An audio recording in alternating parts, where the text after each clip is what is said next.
if you remember at the end of the first weekend, we asked you to think about things that you'd like to hear a bit more about, kind of additional kind of questions that you might have. And two things came out really clearly from that. The first was that you wanted to hear a bit more about the context in Kingston. So we have Peter Bond back from the council, who's going to give a bit of a presentation in a few minutes, and to kind of clarify some of the things that were discussed at the first weekend. And then you also, another kind of key thing that came out of that was you wanted to hear a bit more from other places of what's worked, what's been successful in other places. So we have a second Peter. If one Peter weren't enough, we've got two for you this weekend. Peter Frost, who is from Suffolk County Council, who's going to be talking a bit about what they do, and particularly some of the kind of leading work that they've been doing around electrification of cars and fleet in Suffolk. So he's here to kind of give some clarifications and some added kind of input in a few minutes as well. But before we do that, quick reminder of one of the things that you came up with, if it goes forward. So I just wanted to remind you of the impacts that you came up with and the things that you prioritised considering at the first weekend. So the first of these was the impact on children and young people, and that kind of stat of children in areas with poor air quality potentially losing up to 2 eggs worth of lung capacity by the age of 9. That was something that I think stuck with many people and was something that came out from you. Secondly, the impact on the elderly. The fact that this is air pollution is something that does irreversible damage. It having lifelong impacts and contributing to illnesses like dementia and Alzheimer's. It being an invisible killer that affects everyone and we're not sufficiently aware of it. The cost to the NHS, to social care and wider society, and the fact that it's meaning that funds aren't going to other things. Particles not going away, but entering the food chain and environment. Air pollution going hand in hand with other forms of environmental damage. And the wider impacts on quality of life and things like noise as well as pollution also came up in your discussion on impacts.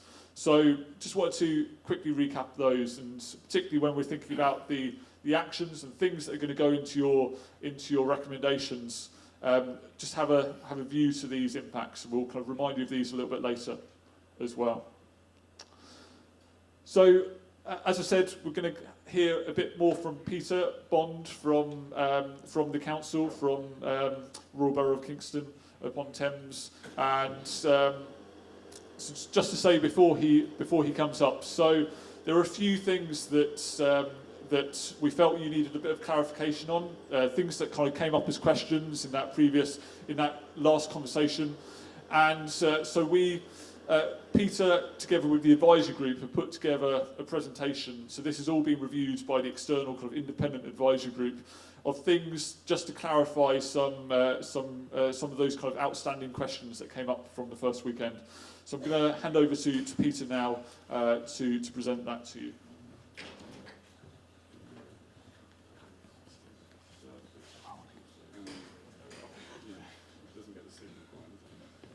Good morning everybody, my name is Peter Bond. I am an Environmental Protection Officer and the Air Quality Lead at the Kingston Sutton Shared Environment Service, and as Tim said, I've been asked to do some clarifications or myth busting if you want the fun title.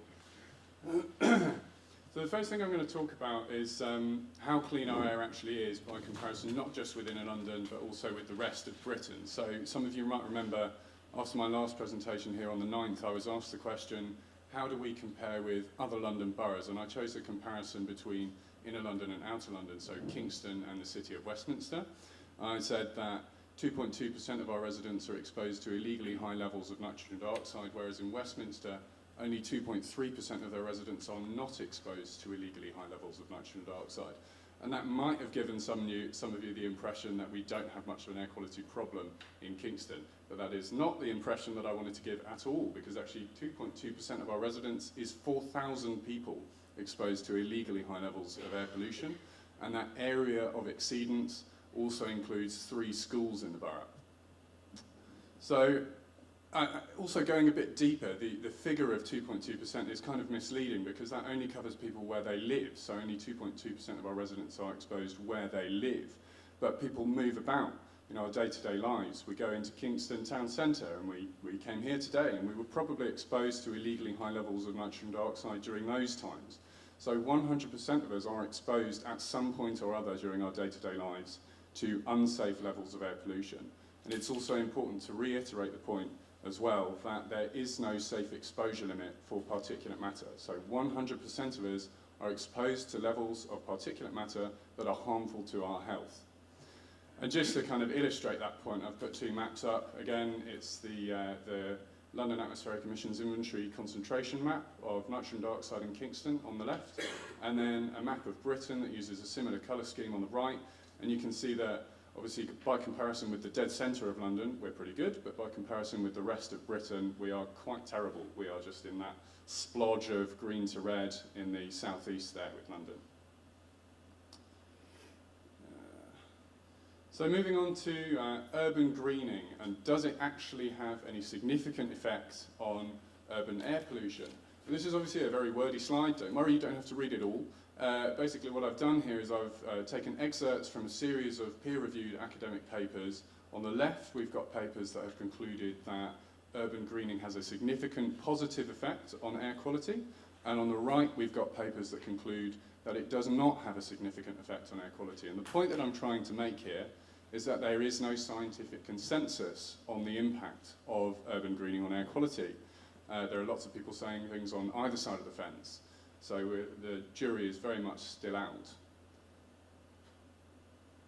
Let me get this to work. There we go. So let's take a look at a few of the reasons why people might think that urban greening could have a significant positive effect on air quality. And there are basically three main mechanisms through which that effect could be felt. The first is the increased rate of deposition of particulate matter as a result of plants. So some of you might remember sort of GCSE or O-level geography and the transport of silt and rock through a river. And when the flow of the river is slowed, the energy is less, and those particles in suspension are deposited on the riverbed. Well, the same thing happens in air, which is of course another kind of fluid, with particles of PM being deposited when the airspeed is slowed. And so plants have that effect of providing a bit of a barrier and slowing down the airspeed, and they also provide a surface upon which particles can be deposited. Another mechanism is through absorption of nitrogen dioxide. So in the same way that plants absorb carbon dioxide through the process of photosynthesis, through other processes they can absorb nitrogen dioxide. And the final mechanism is simply as a physical barrier. So when we look at environmental pollution, we look at the source, the pathway, and the receptor. So in this case, say, a car, the air between them, and a receptor, which is usually a person, obviously. But so what's actually the case? Do these mechanisms actually have a significant positive effect on urban air quality? Well, as I said, the jury's still out, so the answer to that question kind of depends on who you ask. But a few of the issues with those mechanisms that have been highlighted are that when you provide a surface and facilitate deposition of particulate matter, the PM doesn't go away, it's just deposited, so it's stationary, it's not in suspension in the air anymore. But actually, if you remember from the source apportionment pie charts that I showed you the last time I was here, 14% of our PM10 comes from resuspension. So that's the action of agitation of that deposited particulate matter to put it back into the air that we breathe. When it comes to absorption of nitrogen dioxide, it's important in this case, this is one of the cases where I would disapprove generally of the conflation of the issues of climate change and urban air pollution, because we're looking at two different compounds. And plants absorb carbon dioxide through photosynthesis and nitrogen dioxide through other processes at very different rates. And it's likely that the rate of absorption of nitrogen dioxide is not sufficient to result in any kind of significant, measurable improvement in nitrogen dioxide levels in the air around a piece of green infrastructure or a plant. And finally, when it comes to a physical barrier, this presents kind of a problem, because in facilitating deposition and blocking the pathway between a source and a receptor of air pollution, you might well be improving air quality for the person behind that barrier, But if that's the case, then you're going to be reducing air quality for the person in front of it, and that is not always a suitable solution. So this obviously beggars the question, should we simply stop investing in green infrastructure? Should we stop planting in Kingston? And the answer is obviously a resounding no, because green infrastructure and urban greening have a massive variety of other environmental benefits. And I've listed a few on the board there. There are probably more, but these are the ones I could think of. Climate change is obviously top of the list. Air quality, if I had included it on that list, would come quite low down because of that lack of scientific consensus. And because of that lack of consensus, we are led to conclude that actually by far the best way of dealing with urban air pollution is to tackle it at source rather than blocking emissions from receptors. There we go. So this is my final topic. I'm going to talk a bit about domestic solid fuel burning. So a few of you were quite struck, I think, by the source apportionment pie charts again, and the amount of our particulate matter, particularly PM2.5, that comes from this emission source. So if you'll remember, 21% of our PM2.5 comes from domestic solid fuel burning. So who is burning biomass and why? Well, actually, we've seen some increases in recent years in the amount of emissions from this source, and the reason for that is that it's becoming increasingly fashionable for homeowners to use an open fire or a wood-burning stove in their houses. Another common source is boats, perhaps less so in this borough of London, but I used to work in Tower Hamlets that has 5 canals. And boaters, in the vast majority of cases, have no other option to heat their boats other than through solid fuel burning, so it's a very difficult situation for them. And other common sources are barbecues and bonfires, and also fireworks, haven't included on the board. So what does the law say about this? Well, the Borough of Kingston is a smoke control zone, and that's designated under the Clean Air Act. And what that means is that it is an offence to emit smoke from a building chimney, but that's very specifically a building chimney, not the flue of a boat or something like that. They are exempt from that law. You can also, it's a defence under that piece of legislation to prove that you have been burning an authorised fuel or an exempt appliance, which are designated by DEFRA. Another way that we can possibly tackle domestic solid fuel burning as an emission source is through the Environmental Protection Act, Section 79, which deals with statutory nuisance. But this one's a bit more challenging because those emissions have to meet quite high thresholds in order to trigger that piece of legislation. So what can actually be done about domestic solid fuel burning as a source of particulate matter, especially? Well, it seems that in the vast majority of cases, people are completely unaware of the impact that this activity has on urban air pollution, but not just urban air pollution, also air pollution within their own homes, because especially if you think about an open fire, not all of that smoke goes up the chimney. A massive amount of it actually goes into the house, and that's a confined space where there is no dispersion, so you're exposing yourself as well as others. So it seems to me that the most impactful thing that we could be doing is to raise awareness, have some kind of massive raising awareness campaign. But at the moment, because of resource constraints, the only way that we can deal with this is complaints driven, so it's kind of reactionary.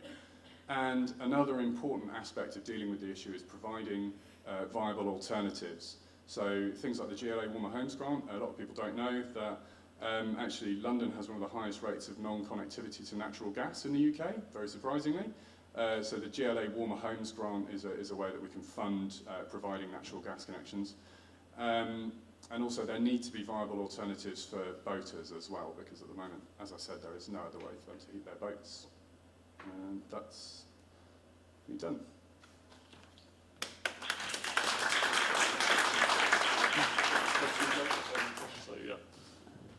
So thank you very much to Peter for that. There'll be an opportunity when we come to do the first carousel with the community kind of speakers. We will also have a spot on the carousel for the 2 Peters, doing a bit of a double act, so you'll have an opportunity to speak to them both at your table when it comes to that. Hopefully, so as I said before, that presentation covered some of the questions that were left outstanding from the first weekend, things that you'd kind of raised in that previous in that last kind of conversation at the first weekend. So hopefully that clarifies a few of those points.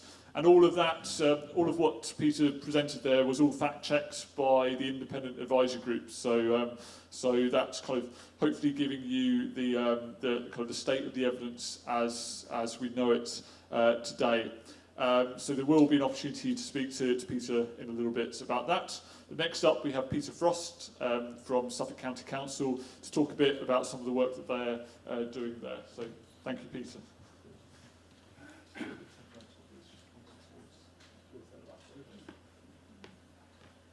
Good morning, everyone. Hi, I'm Peter Frost from Suffolk County Council. I'm the Environmental Strategy Officer for Suffolk. So my role actually involves preparing Suffolk for the changes that are coming to our society and coming to the environment over the next few years. So it's a fascinating subject. And I'm very excited to come and have a chat with you today about a particular passion of mine, which is electric vehicles. Because the good thing about electric vehicles is the downsides can be overcome, and the upsides actually get better over time. So, so it's a good idea to dispel the sort of urban myths that are around electric vehicles that keep cropping up over and over again. So the first thing to say actually is electric vehicles are coming. Obviously, when you're talking about transport, the ideal is to walk or maybe to bike. But if you're going to have cars and buses, it's better to have them as electric. They're not actually throwing that pollution out of their exhaust pipes into your children's faces in the same, that you have at the moment. So that will actually bring about a benefit there. I don't know if anyone saw on the news a few weeks back, you must have done, about the problems they had in India, where the environment was so polluted, and a large proportion of that was from the traffic congestion. They brought in measures to reduce the traffic congestion, whereby they halved the number of cars. If you had an even numbered number plate, you could come in on one day. If you had an odd numbered number plate, you could come in on another day. And they found straight away that was starting to make a difference to the urban air pollution, straight away. And my fellow Peter has just mentioned about the damage it does to your body with these particulates. They are nasty bits of stuff, so anything you can do to reduce those is to the better. And I'll come more to those shortly. To the right of my slide there, if you have a look, that could well be the urban environment we're looking at in the future. As I say, electric vehicles are coming. Things are going to change in towns. So you could be looking at a low emission zone surrounding an ultra low emission zone, where there's also areas in the centre of an urban location where there are no vehicles allowed at all. So that's probably what we're going to have to move towards in the future. But addressing that low emission and ultra low emissions with electric vehicles is a good way to start. And the good thing is every single electric car that's out there improves the local environment straight away, because it's not burning fossil fuels and blowing them out of the exhaust pipe straight into the faces of the children. So that's the sort of the psychological argument to think about when you're thinking about electric vehicles, that instant improvement. So we've got temperamental, you did say temperamental, there we go. If I just start with the first thing that a lot of people say is over the lifetime of an electric vehicle, it's not better for the environment, it's worse for the environment. But I can tell you now, every single peer-reviewed study, without failure, says that over the lifetime of a car, an electric vehicle is better for the environment. It doesn't matter where you generate the electricity from, what goes into the car. If you compare two cars, one's electric, one's petrol or diesel, the electric vehicle is always better for the environment.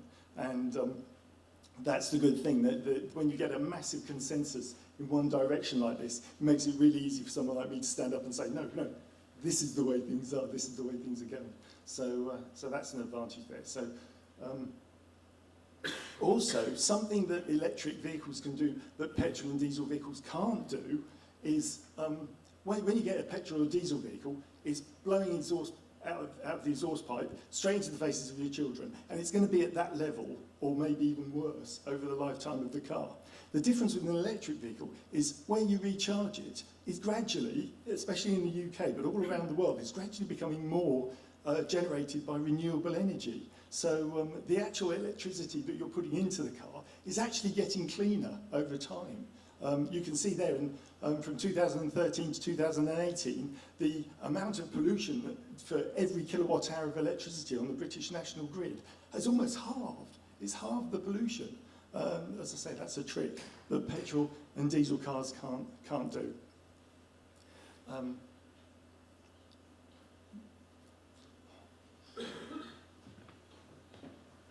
Right, the other thing a lot of people say about this as well is the materials that go into the batteries, they're not very environmentally friendly. They come from parts of the world maybe where they use child labour down the mines and that kind of thing. That's absolutely true, but that's been true of all of the years since we've had batteries in our phones and batteries in our laptops. It's only now that the focus is on electric vehicles. We're finding that people are taking steps to address this. So people like BMW are now using blockchain to make sure that the cobalt that goes into their electric car batteries are coming from ethical sources, that kind of thing. It's not an argument against electric cars, it's an argument against using slavery, okay? So it's a wide-ranging theme. But I'm now going to sort of tie it a little bit closer down to the area around here that you're actually thinking about with your urban air quality. First of all, it's a good time to switch to an electric car because the experience of having a car is so much nicer. I mean, they're quicker, quieter, smoother, cleaner, overall cheaper to run. I mean, what's not to love there? So the actual situation is that it's so much nicer to have an electric car than a petrol or diesel car. If you speak to someone who's got an electric car, they'll tell you how nice it is. And the exciting thing about electric cars is the technology is developing so quickly. It's such an exciting branch of technology that by 2025, nobody sensible is going to buy a petrol or diesel car. Electric cars are coming, and buses too. So that's going to be a better future from that point of view. And the nice thing is there's so much more choice now. There's so many more electric vehicles available. All of the vehicles in that, including the van, have all got a range of over 200 miles. So that dispels the myth of lack of practicality with electric vehicles. The technology is moving so quickly. I put a picture of a battery there. That's the battery out of a Renault Zoe. Since I've known Renault Zoes, I started driving them in 2012, that same size battery has gone from 80 miles range to the latest one, which is the best part of 250 miles range. So they're improving ever so quickly. So now they're at a point whereby they're pretty much a no-brainer to switch to an electric vehicle. And the number one thing when it comes to the practicality of electric vehicles is where do I charge it when I'm out and about? Obviously that's the extension cable, that's not what we want, we don't want that.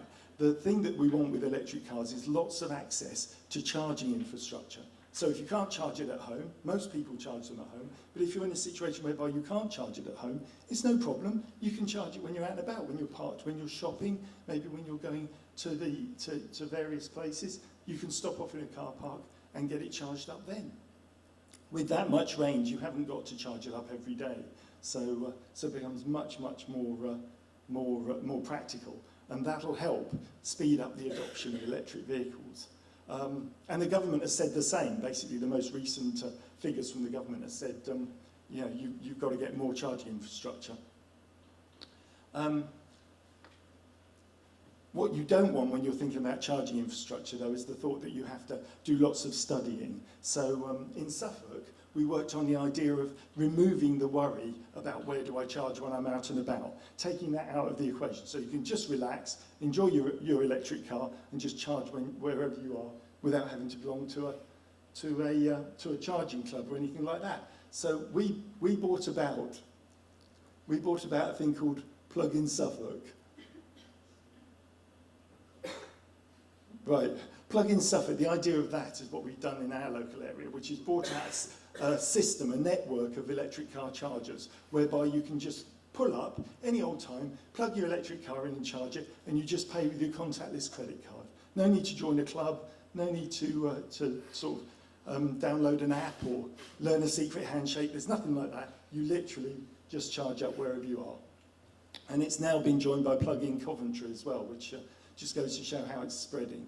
So that's what we're doing in Suffolk. We've found that one big psychological obstacle of where do I charge when I'm out and about, and we're addressing it by putting out the charging.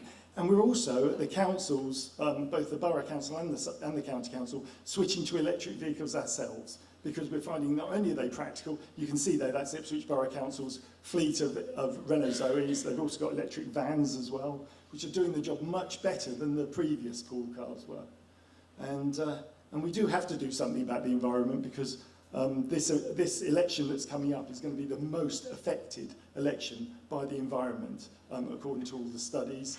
And the IPCC have announced that we've only got a few years to make big changes to what we do to our environment. So if you want to make the air quality in your local area better, let's try electric cars. It's definitely the right time to move to those. And thank you very much.